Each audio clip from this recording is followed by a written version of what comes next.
बात 2004 की है। उस वर्ष में 10 में था। नया नया साल चालू हुआ था तो मैं पूरे जोश में पढ़ाई करना चाहता था। मेरे ट्यूशन क्लासेस में मैथ्स के फर्स्ट चैप्टर का टेस्ट था। क्लासेस में हर हफ्ते टेस्ट हुआ करते थे।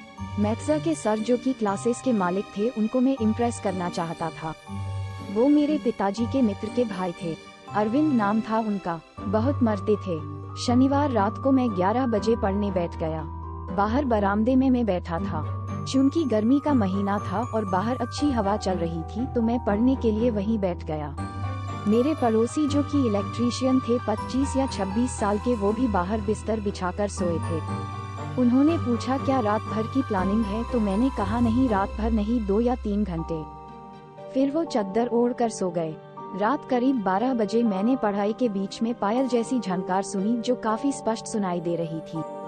मैंने सोचा कोई महिला पड़ोस में घर का काम कर रही होगी। बीच बीच में वो आवाज आती रही और मैं पढ़ने के चक्कर में उसे बराबर अनसुना कर दिया। मैंने भी रात में 1 बजे तक पढ़ाई खत्म कर दी और घर के अंदर सोने चला गया। उस वक्त वो भैया आराम से ओढ़ कर सो रहे थे। मैं सुबह अपने समय पर उठकर 9 बजे का टेस्ट देकर दोपहर में घर वापस आया तो देखा कि पड़ोस वाले घर पर ताला लगा हुआ है।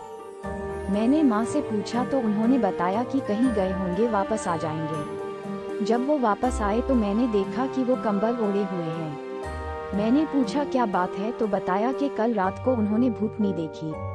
मैंने आचार्य से कहा कि कहाँ देखी, तो उन्होंने बताया कि रात 2 बजे के आसपास उन्होंने पायल की आवाज सुनी जो कि बहुत नजदीक सुनाई दे रही थी। तो उन्होंने चादर उठाकर देखा तो उनके बगल से एक औरत सफेद साड़ी में गोद में कोई बच्चा लिए जा रही है। उन्होंने फिर से चादर ओढ़ लिया सर के मारे। कुछ समय बाद फिर से वही हुआ। वो औरत बच्चा लिए 10 कदम चलती फिर वापस आ जाती। ऐसा कई बार हुआ। उन्होंने कहा कि वो उठकर घर में जाना चाहते थे पर हिम्मत ही नहीं हो रही थी। फिर कुछ समय बाद वो औरत उनके पास आकर बैठ गई और बच्चे को रुलाने लगी। उन्होंने स्पष्ट आवाज सुनी तो फिर से चादर उठाकर देखा तो वो औरत उनके बगल में बैठी थी और गोद में बच्चा था। वो औरत कैसी दिखती थी, बच्चा कैसा था, ये सब उन्हें कुछ याद नहीं था। सिर्फ सफेद साड़ी और बच्चे के रोने की आवाज याद थी। उन्होंने बताया कि उसके लंबे लंबे बाल थे जो चेहरे पर पूरी तरह से बिखरे हुए थे। उनके मुंह से चीख भी नहीं निकल रही थी। कुछ समय बाद उनके मन में हनुमान जी का स्मरण हुआ और वो मन ही मन हनुमान चालीसा पढ़ने लगे। तब जाकर कुछ समय बाद वह औरत गायब हो गई। पता ही नहीं चला कहाँ चली गई। फिर वो उठकर अपने घर में जाकर सो गए।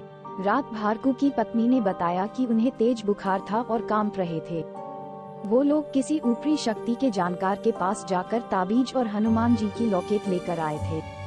कुछ दिनों तक उन्होंने रात को घर के बाहर दिया जलाकर रखा था जो शायद उसी बाबा जी ने बताया होगा या कहा होगा। उस दिन से जब तक हम वहाँ रहे रात को कोई बाहर नहीं सोता था। मैं अपनी पढ़ाई भी अंदर ही करने लगा।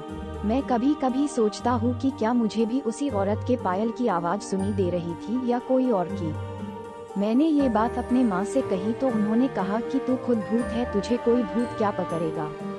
माँ ने मुझे डरने से बचाने के लिए ये कहा था। ये मैंने इससे अंदाजा लगाया कि उन्होंने फिर कहा कि कभी मन घबराए तो हनुमान जी को याद कर लिया करो, सब ठीक रहेगा। ये मेरे साथ घटी सच्ची घटना थी जो मुझे याद है। पर अब जिंदगी में इतना कुछ देख लिया है कि इंसानों से डर लगता है न कि भूतों से। तो दोस्तों, ऐसी और सच्ची घटनाओं के लिए भूत पाटों से जुड़ी इस चैनल को सब्सक्राइब करके वीडियो को लाइक कर लो।